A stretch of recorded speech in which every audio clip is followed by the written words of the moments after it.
I'm Tammy Hamilton, and this is for PRM 380, Spring B. This presentation examines how visitor impacts affect parks and wilderness and what that means for long-term preservation.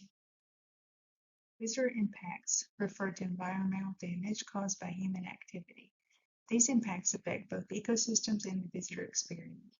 They can take different forms: environmental, biological, physical, and social, and are limited by factors like carrying capacity, with the point where use begins to damage the environment or reduce the quality experience.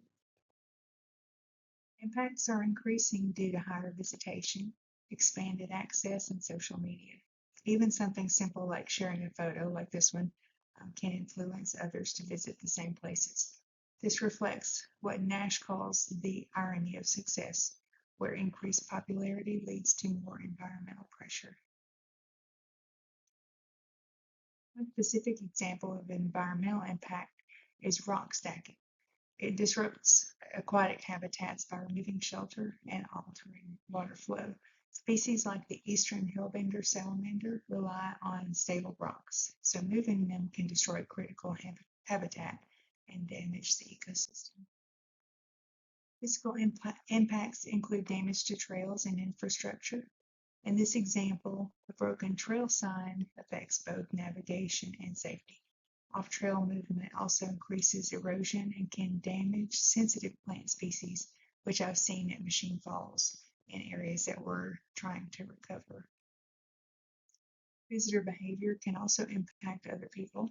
In this case, we were stopped at the bottom of a trail during an evacuation and couldn't move until it was completed, showing how one incident can affect many visitors. Fires are a serious indirect impact, often caused by human activity.